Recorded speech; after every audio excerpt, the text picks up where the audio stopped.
बिस्मिल्लाहिर्रहमानिर्रहीम। अस्सलाम वालेकुम स्टूडेंट्स। आज के लेक्चर में हमने जो बेसिक चीज़ पढ़नी है वो है linear systems in 2 and 3 unknowns का टॉपिक है। लेकिन इससे पहले हमने 9th और क्वेश्चन और 10th क्वेश्चन सॉल्व करना है। 9th और 10th से रिलेटेड एक छोटे सा पैरा है, वो अगर आप पहले लिख लें तो उसके बाद हम ये वाला टॉपिक स्टार्ट करेंगे। 9th और 10th क्वेश्चन के लिए आपको ये पैराग्राफ चाहिए। इसमें क्या है, नोट के फॉर्म में मैंने ये मेंशन किया है। A solution x1 is equals to s1 and x2 is equals to s2 up to so on xn equals to sn। अब ये चीज़ें क्या हैं, x1 इक्वल्स टू s1। जब आपके पास कोई सिस्टम गिवन होता है x1 a11 x1 plus a12 x2 plus a13 suppose x3, इसी तरह a21 x1 a22 x2 a23 x3, ये है b1 एंड ये है b2। जब ये सिस्टम गिवन होता है और इस सिस्टम को आप सॉल्व करते हैं किसी भी मेथड से, तो रिजल्टेंट आपके पास कुछ वैल्यूज़ आती हैं। x1 की सपोज s1, x2 की सपोज s2। तो ये सॉल्यूशंस हैं, यानी वेरिएबल्स यानी अननोन्स के सॉल्यूशंस हैं। तो ये जो s1 s2 हैं, ये हमने इनके रूट्स को रिप्रेजेंट किया हुआ है, यानी सॉल्यूशंस को रिप्रेजेंट किया हुआ है बाय s1 एंड s2। ठीक है, तो सॉल्यूशन कैसे आए हैं कि सॉल्यूशन से की वजह से हमने इसको s से रिप्रेजेंट किया हुआ है। x1 s1 है, यानी 3 हों 4 हों अप टू सो ऑन, आप जनरल फॉर्म में n सोल्यूशन तक रिप्रेजेंट करेंगे x1 की वैल्यूज़ को। ठीक है, अब लिखता है कि जो सोल्यूशन है of a linear system in n unknowns, यानी जो लीनियर सिस्टम मैंने आपको 3 अननोन में लिख के दिखाया ना, इसी तरह अगर आपके पास सिस्टम हो इन, आप जनरल फॉर्म में जब बात करते हैं तो फिर आप n अननोन्स की बात करते हैं, यानी उसमें 2 भी हो सकते हैं, n की वैल्यू 2 भी हो सकती है, n की वैल्यू 3 भी हो सकती है, what ever the value of n is. Can आगे कहता है कैन बी रिटन एज, यानी जो सोल्यूशन आएगा ना आपके पास, जो वैल्यूज़ आएंगी उसको आपने कैसे लिखना है, सोल्यूशन को एक ब्रैकेट में आप इस फॉर्म में लिख सकते हैं। ठीक है, फॉर एग्ज़ाम्पल मैं कहती हूँ इन 3 रूट्स की वैल्यू, x1 की वैल्यू आई है 5, x2 की वैल्यू आई है 3, x3 की वैल्यू आई है 4। तो ये जो आपके सोल्यूशंस आए हैं ना, आप इसको रिप्रेजेंट कर सकते हो लाइक दिस। अच्छा, पैटर्न जो है ना, ऑर्डर जो है वो वही रहेगा, यानी फर्स्ट वैल्यू रिप्रेजेंट करेगी x1 को, सेकंड वैल्यू x2 को, और थर्ड भी। ये ऑर्डर जो है ना वो x1 x2 x3 के अकॉर्डिंग ही आपने सॉल्यूशंस का ऑर्डर भी रखना होगा। ठीक है, ये बात आगे मैं मेंशन भी करूँगी। ठीक है, यहाँ तक तो हमने बात क्लियर कर ली। आगे कहता है विच इज़ कॉल्ड, अब इस सॉल्यूशन की इस रिप्रेजेंटेशन को क्या कहा जाता है, ऑर्डर्ड n टपल। राइट, इसको आप कहते हो, जब आपको कोई कहेगा ना ऑर्डर्ड n टपल लिखें, तो आपने फ़ौरन से सॉल्यूशंस को ब्रैकेट में लिख के उतने ऑर्डर का जितने भी सॉल्यूशन दिया हो, n की जो भी वैल्यू हो, वो आपने इस तरह से लिख देनी है। With this notation it is understood that all variables appear in the same order in each equation। इससे आपने ये चीज़ देखी कि इसमें जो ऑर्डर होगा वो वही होगा जो कि इक्वेशन में ऑर्डर गिवन है, यानी x1 x2 और x3 का जो ऑर्डर है, इसी तरह उनके सॉल्यूशंस का भी ऑर्डर होगा। आगे है if n is equals to 2, यानी यहाँ तक बात करने के बाद जो असल में जो चीज़ आपने मज़ीद फोकस करना है वो ये है कि अगर n की वैल्यू 2 है, यानी अननोन सिर्फ आपके पास कितने हैं, 2। अगर 2 अननोन हैं तो then the n tuple is called ordered pair, यानी अगर आपके पास सिर्फ 2 ही अननोन्स हैं, ठीक है, x1 और x2, तो जब आप इनकी वैल्यूज़ को लिखेंगे, आप ऑर्डर पेयर की बात पहले भी टर्म बहुत दफ़ा यूज़ कर चुके हैं, तो इसकी वैल्यू अगर 1 है और 2 है, तो ये इसमें सिर्फ अगर 2 वैल्यूज़ होंगी तो आप इस n टप्पल को क्या कहेंगे, ऑर्डर्ड पेयर। ठीक है, उसको क्या कहेंगे हम, ordered pair. And if n is equals to 3, यानी अगर आपके पास 3 अननोन्स हैं तो उनके 3 सॉल्यूशंस होंगे, then it is called an ordered triple, यानी 2 और 3 के लिए उसने स्पेसिफिक टर्म यूज़ की है, 2 के लिए ऑर्डर्ड पेयर और 3 के लिए ऑर्डर्ड ट्रिपल। ठीक है, तो ये चीज़ आ गई। अब इस थ्योरी से रिलेटेड ही हम क्वेश्चन 9 और 10 भी सॉल्व करेंगे। 9th क्वेश्चन की जो स्टेटमेंट है पहले वो देख लेते हैं। क्वेश्चन 9 में आपने क्या करना है कि इन ईच पार्ट, अब इसमें आपको ई पार्ट तक आपको कुछ टपल्स दिए हुए हैं। थर्ड जैसे आपके जिस तरह से आपने ये पढ़ा है कि ऑर्डर ट्रिपल में आपको दिया हुआ है, यानी 3 सॉल्यूशंस दिए हुए हैं। तो अब हमने गिवन 3 टपल को चेक करना है कि वो वाकई इस लीनियर सिस्टम के सॉल्यूशन हैं या नहीं। अब हर पार्ट में आपको डिफरेंट वैल्यूज़ दी हुई हैं। ए पार्ट में दिया हुआ है 3 1 1, 3 है x1 की वैल्यू, 1 है x2 की वैल्यू और 1 है x3 की वैल्यू। इसी तरह बी, सी और डी। और उसके बाद ई पार्ट आपको गिवन है 17 7 एंड 5। तो ईच पार्ट में आपने वैल्यूज़ को सब्स्टिट्यूट करते जाना है और सब्स्टिट्यूट करने के बाद आपने चेक करना है कि क्या ये वैल्यूज़ इस सिस्टम को सेटिस्फाई करती हैं।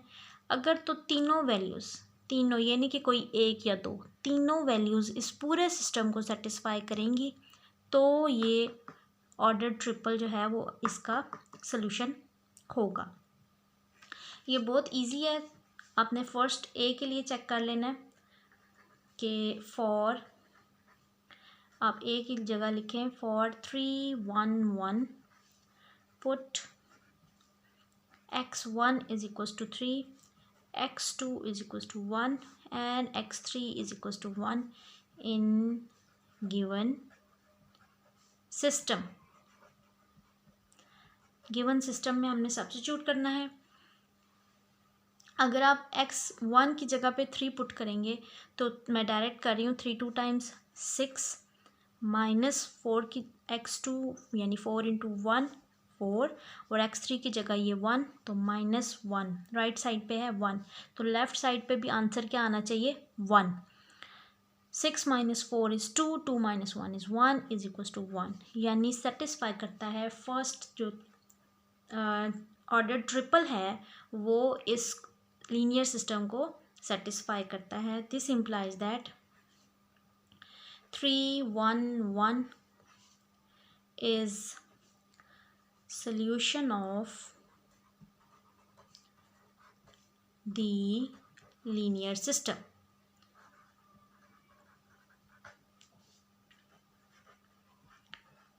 राइट इसी तरह अब आपने बी के लिए चेक करना है for 3 minus 1 and 1 put x1 के अगेंस्ट आप 3 पुट करेंगे, x2 के अगेंस्ट आप -1 पुट करेंगे और x3 के अगेंस्ट आप 1 सब्स्टिट्यूट करेंगे।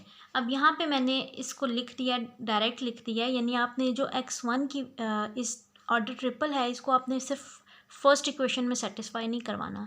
इसमें आपने, ये मैं आपके लिए छोड़ रही हूँ, आपने इसको इस सेकेंड इक्वेशन और थर्ड इक्वेशन यानी तीनों इक्वेशंस को इसको सेटिस्फाई करना होगा। उसके बाद ही आप डिसाइड कर सकोगे कि क्या ए यानी 3 1 1 इस सिस्टम का सॉल्यूशन है या नहीं।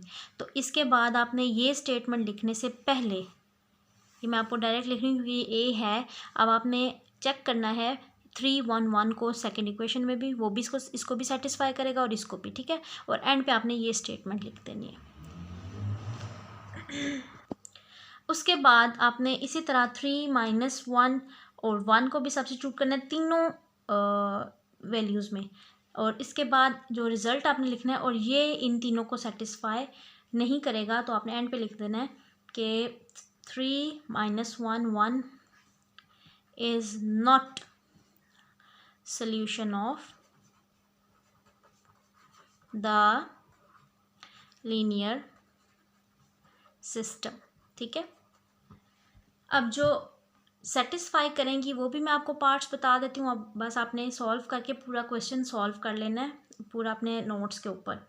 ए करेगा जिसके लिए मैंने लिख लिया, बी नहीं करेगा, उसके बाद डी पार्ट जो है वो भी करेगा सेटिस्फाई, सी पार्ट जो है वो सेटिस्फाई नहीं करेगा, ठीक है। इसी तरह ई पार्ट जो है वो भी सेटिस्फाई करेगा। तो 9th और 10th क्वेश्चन में आपको जो पार्ट्स दिए हुए हैं उनको आपने सिर्फ सिस्टम में पुट करना है और हर ऑर्डर ट्रिपल को तीनों इक्वेशन को सेटिस्फाई करना पड़ेगा, ठीक है। अगर वो सेटिस्फाई करेगा तो वो सोल्यूशन होगा, किसी एक इक्वेशन को भी अगर सेटिस्फाई नहीं करेगा तो वो लीनियर सिस्टम का सोल्यूशन नहीं होगा, ठीक है। तो इसको आपने कंप्लीट कर लेना है। अब हम आते हैं अपने बेसिक टॉपिक की तरफ, जो कि मेजर टॉपिक है आज के लेक्चर का, वो है linear systems in 2 and 3 unknowns. अब थेरी जो हम हर क्वेश्चन से रिलेटेड जो थेरी है वो अलग अलग सॉल्व करेंगे, यानी अलग अलग उसके बारे में पढ़ेंगे। तो 9th 10th के हवाले से जो नोट था वो भी मैंने आपको लिखवा दिया। अब आगे चलते हैं। Linear system in 2 unknowns. अभी 3 अननोन्स पे आपने फोकस नहीं रखना, अभी आपने सिर्फ और सिर्फ देखना है 2 अननोन्स में हमने जो बात करनी है उसके बारे में क्या बात कर रहे हैं हम। Linear system in 2 unknowns arise in connection with intersections of lines. ये क्या बात हो रही है?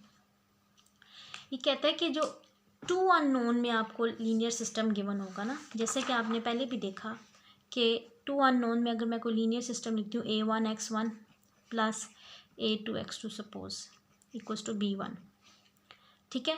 तो अगर आपके पास ये a11 के फॉर्म में आप लिख लें 1 2 2 1 x1 a2 2x2 equals to b2। तो ये जो आपके पास सिस्टम गिवन है इन 2 अननोन्स, ये क्या है? Basically this is equation of a line and this is also a equation of another line.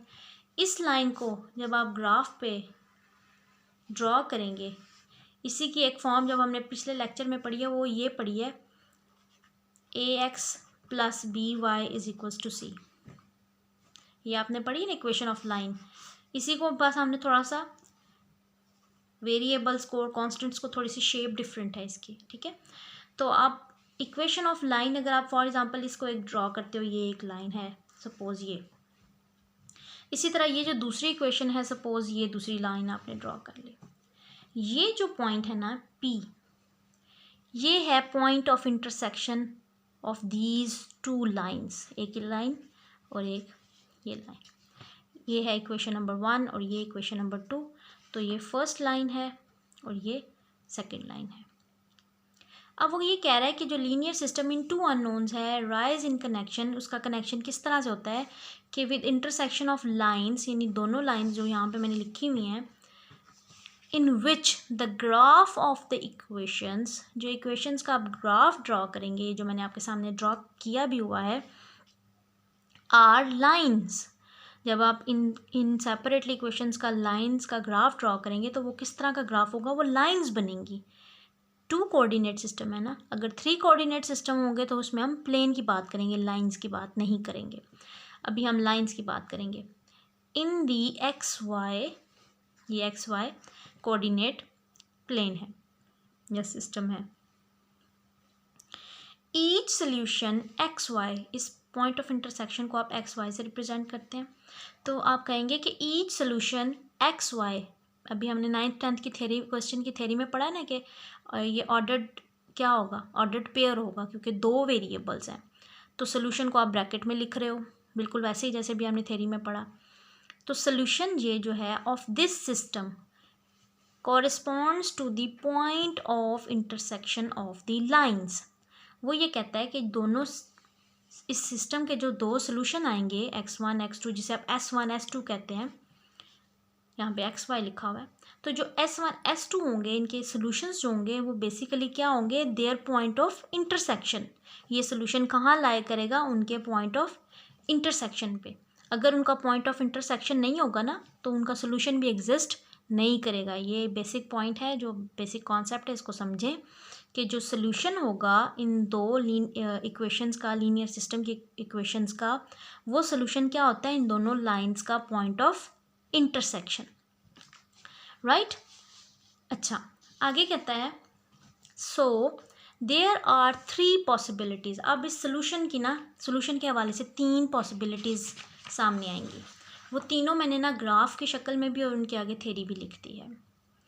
पहली पॉसिबिलिटी क्या है कि हो सकता है कि जो सिस्टम है, लीनियर सिस्टम है, उसकी जो 2 इक्वेशंस हैं, उनका जब आप ग्राफ ड्रॉ करेंगे, यानी 2 लाइंस जब बनेंगी, ये लाइंस ही है ना, इक्वेशन ऑफ लाइंस, इनका जो ग्राफ है वो बनेगा और दोनों लाइंस आपस में इंटरसेक्ट करें ही ना, किसी भी पॉइंट पे इंटरसेक्ट ना करें, तो इसका रिजल्टेंट क्या होगा, there is no solution, because इनका पॉइंट ऑफ इंटरसेक्शन ही तो सोल्यूशन होता है, तो यहाँ पे तो कोई पॉइंट ऑफ इंटरसेक्शन ही नहीं है। तो अब आपने लिखना क्या है इस ग्राफ के बारे में कि दी लाइंस मे बी पैरेलल, जो दोनों लाइंस हो सकता है वो पैरेलल हो, एंड डिस्टिंक्ट, यानी कि वो ऐसा नहीं है कि वो पैरेलल हैं तो वो एक दूसरे के ऊपर है, ठीक है, वो डिस्टिंक्ट है यानी वो अलग अलग हैं। इन विच केस, इस केस में देयर इज़ नो इंटरसेक्शन, इस केस में कोई इंटरसेक्शन नहीं हो रही दोनों लाइंस की, एंड कॉन्सिक्वेंटली फिर इस इंटरसेक्शन के नतीजे में कोई सोल्यूशन भी एग्जिस्ट नहीं करेगा, ठीक है। सेकेंड पॉसिबिलिटी क्या है दोनों लाइंस की, कि अगर दोनों लाइंस किसी एक पॉइंट पे, इस पॉइंट पी पे इंटरसेक्ट कर रही हैं, तो द लाइंस, अच्छा इस ग्राफ के नीचे आपने लिखना है वन सोल्यूशन, ठीक है, ये इस वन सोल्यूशन इसके नीचे आप मेंशन कर लें, ये थ्योरी ब्लैक जो इंक में लिखी है वो अलग है। इस केस में सिर्फ एक ही पॉइंट ऑफ इंटरसेक्शन है, सो वन सोल्यूशन ही एग्जिस्ट करेगा, more than one solution exist नहीं करेगा। The lines may intersect at only one point, in which case, इस तरह के केसेस में क्या होगा, इस तरह के केस में क्या होगा, the system has exactly one solution. Okay, पहली पॉसिबिलिटी क्या है कि वो कहीं इंटरसेक्ट करें ही ना, वो पैरेलल हो, तो कॉन्सिक्वेंटली सोल्यूशन भी एग्जिस्ट नहीं करेगा। और सेकंड पॉसिबिलिटी है कि अगर किसी एक पॉइंट पे इंटरसेक्ट कर रही हैं तो फिर ओनली वन पॉइंट है तो वन ही सोल्यूशन होगा। तीसरी पॉसिबिलिटी क्या है, तीसरी पॉसिबिलिटी ये है कि द लाइंस में कोइंसाइड, यानी वो लाइंस एक दूसरे के साथ यानी एक दूसरे के साथ मिल के चल रही हैं, जिन पॉइंट्स पे ये लाइन मूव कर रही है उन्हीं पॉइंट्स पे दूसरी लाइन भी। ये मैंने कोशिश की है कि मैं ब्लू और ब्लैक में आपको ग्राफ ड्रॉ करके दूं, लेकिन अगर आपको यहाँ से समझ नहीं आ रही तो मैं अगेन आपको ड्रॉ करके बता देती हूँ कि अगर ये सपोज़ फर्स्ट लाइन है और फिर इसी तरह दूसरी लाइन भी इसी तरह के ग्राफ है, इन्हीं पॉइंट्स पे बना है, दूसरी लाइन भी यहीं पे एग्जिस्ट करती है, तो ये दोनों लाइंस आपस में हर पॉइंट पे इंटरसेक्ट कर रही हैं। तो आप यहाँ पे देखें कि there are infinite many points where these two lines intersect with each other, कोई एक पॉइंट नहीं है, बहुत सारे पॉइंट्स पे ये दोनों लाइंस एक दूसरे के साथ इंटरसेक्ट कर रही हैं। तो रिजल्टेंट क्या होगा ऐसी सिचुएशन का, द लाइंस में coincide, in which case there are infinitely many points of intersection, उनके इंटरसेक्शन का कोई एक पॉइंट नहीं होगा, लातादाद पॉइंट्स ऐसे होंगे जिन पे वो दोनों लाइंस आपस में इंटरसेक्ट कर रही होंगी, या ब्रैकेट में मैंने मेंशन किया है the points on the common line, एक ही लाइन पे दोनों हैं तो वो कॉमन पॉइंट्स होंगे और वो इनफाइनाइटली मैनी पॉइंट्स होंगे। तो फिर क्या होगा, and consequently infinitely many solutions, जितने भी पॉइंट ऑफ इंटरसेक्शंस होंगे वो सारे पॉइंट ऑफ इंटरसेक्शंस उस सिस्टम के सॉल्यूशंस होंगे।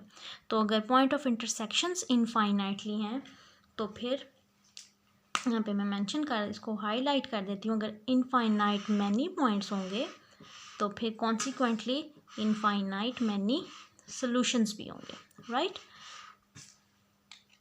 तो इस फिगर के नीचे मेंशन कर लें कि तीनों फिगर्स आपने ज़रूर बनानी है और इनके नीचे आपने इनका रिजल्टेंट भी लिखना है कि no intersection so there is no solution, if there is one intersection so there is one solution, if they intersect at infinitely many points so there will be infinite many solutions, यहाँ coincident lines, ठीक है। तो ये अपने diagrams के नीचे mention करना है। ओके, नेक्स्ट हम मूव करते हैं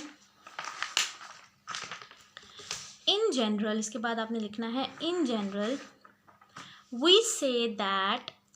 अब इन जनरल का मतलब है कि जब पूरी थ्योरी को आप सम करें तो हम क्या कहेंगे, लीनियर सिस्टम इज़ कंसिस्टेंट। अब दो बातें हो रही हैं, एक तो हो रही है कंसिस्टेंसी की और एक हो रही है इनकंसिस्टेंसी की, यानी आपका जो सिस्टम है वो कंसिस्टेंट कब होगा और इनकंसिस्टेंट कब होगा।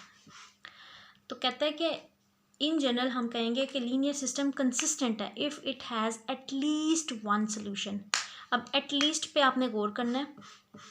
एटलीस्ट की से मुराद है कि वन सोल्यूशन तो उसका होना ही चाहिए, मस्ट वन सोल्यूशन, लेकिन मोर देन वन सोल्यूशन भी चलेंगे। यानी इस डायग्राम में यहाँ पे ये सिस्टम भी कंसिस्टेंट है और ये भी कंसिस्टेंट है, क्योंकि इसे वन से ज़्यादा point of intersection in solution exist कर रहे हैं। तो एटलीस्ट वन तो मस्ट होना चाहिए।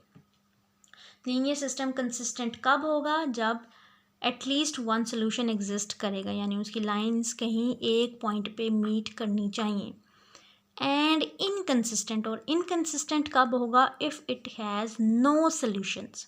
यानी फर्स्ट केस जो पैरेलल का केस हमने पढ़ा है, ये जो है लीनियर सिस्टम है ये इनकंसिस्टेंट है, जबकि ये और ये जो है वो कंसिस्टेंट सिस्टम्स हैं। ठीक है, लिहाजा a consistent linear system of two equations in two unknowns. ख्याल रहे कि अभी हम सिर्फ और सिर्फ टू अननोन्स की बात कर रहे हैं, अभी हम थ्री अननोन्स पे शिफ्ट नहीं कर रहे अपनी थ्योरी को। Consistent linear system of two equations in two unknowns has either one solution, या तो उसका एक सोल्यूशन होगा, या जैसे कि मैंने बता दिया आपको कि इनफाइनाइटली मैनी सोल्यूशंस होने चाहिए।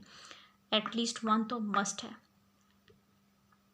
There are no other possibilities, यानी कंसिस्टेंट के लिए कोई भी सिस्टम कंसिस्टेंट कब होगा, कब कंसिस्टेंट लीनियर सिस्टम होगा? जब या तो उसका एक सोल्यूशन हो या इनफाइनाइटली मैनी सोल्यूशंस हो, तो वो कंसिस्टेंसी एग्जिस्ट करेगी इन दो केसेस में।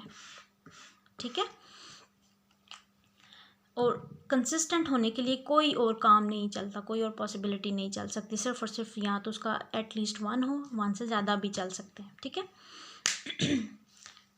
अब इसी थ्योरी से रिलेटेड क्वेश्चन नंबर 11 है, और शायद 12 में भी ये चल जाए, लेकिन आगे जो क्वेश्चन होंगे उसमें टू के बजाय हम थ्री अननोन्स की बात करेंगे। टू अननोन्स हम पिछले लेक्चर में भी कर चुके हैं। जब टू अननोन्स की बात होती है तो हम लाइन का जिक्र करते हैं, और अभी मैंने आपको जो डायग्राम्स दिखाई हैं बना के, वो भी लाइंस के अकॉर्डिंग ही हैं, यानी वो टू अननोन्स में थी। जब नेक्स्ट टॉपिक में या थ्योरी हम आगे पढ़ेंगे उसमें थ्री अननोन्स होंगे, तो फिर हम लाइन्स की नहीं बल्कि डेप्थ इन्वॉल्व होती है, तो वो फिर प्लेन में चला जाता है। ठीक है, तो अब क्वेश्चन 11 की आप थ्योरी देख लें कि उसमें आपने क्या करना है, क्योंकि वो इसी से रिलेटेड क्वेश्चन है। इन ईच पार्ट, अब 11 के जितने भी पार्ट हैं हर पार्ट में आपने क्या करना है? Solve the linear system if possible, यानी अगर वो पॉसिबल है तो आपने उस सिस्टम को सॉल्व करना है। And use the result to determine, अब जो इसके लीनियर सिस्टम के रिज़ल्ट्स आएंगे ना, उनके जो सोल्यूशंस आएंगे, उनको हमने क्यों यूज़ करना है, किस तरह यूज़ करना है कि डिटर्मिन हमने उसमें देखना है कि lines represented by the equations, जो उसकी जो लाइंस आ रही हैं इक्वेशंस, जो ग्राफ बन रहा है, in the system have zero, one और इनफाइनाइट मैनी पॉइंट्स। यानी अगर तो ज़ीरो, अगर लाइंस का आपस में कोई सोल्यूशन एग्जिस्ट नहीं करेगा तो हम कहेंगे सोल्यूशन इज़ इनकंसिस्टेंट, यानी कोई पॉइंट ऑफ इंटरसेक्शन नहीं है, क्योंकि ज़ीरो पॉइंट ऑफ इंटरसेक्शन है। अगर उन लाइंस का पॉइंट ऑफ इंटरसेक्शन कहीं एक सोल्यूशन आ गया तो एक सोल्यूशन आएगा, इसका मतलब है वो लाइंस एक पॉइंट पे इंटरसेक्ट कर रही हैं, और अगर एक से ज़्यादा सोल्यूशंस आएंगे तो इसका मतलब है कि वो जो लाइंस हैं लीनियर सिस्टम की, वो एक से ज़्यादा पॉइंट पे इंटरसेक्ट कर रही हैं। जैसे कि फॉर एग्ज़ाम्पल ये एक सिस्टम है और इसमें ये लाइन है, और ये उसी के ऊपर दूसरी, जैसे पहले मैं आपको ग्राफ ड्रॉ करके दिया है, ये एक लाइन है, तो ये एक और दो पॉइंट पे इंटरसेक्ट कर रही हैं, और इससे पीछे भी ये सारे पॉइंट्स भी इसके पॉइंट ऑफ इंटरसेक्शन है। तो इस तरह की सिचुएशंस हमने देखनी है, और हमें कैसे पता चलेगा कि लाइंस इंटरसेक्ट कर रही हैं नहीं कर रही, वो उनके सोल्यूशन से पता चल जाएगा हमें, राइट। तो अब आपको क्लियर हो गया कि आपने करना क्या है, आगे क्या करना है। If there is a single point of intersection, अगर तो सिर्फ एक ही सोल्यूशन आएगा, तो एक सोल्यूशन का मतलब है कि सिर्फ एक ही पॉइंट ऑफ इंटरसेक्शन है। तो अगर कोई ऐसी सिचुएशन बनेगी तो फिर आपने क्या करना है कि गिव इट्स कोऑर्डिनेट्स, फिर हमने उनकी वैल्यूज़ फाइंड आउट करनी है।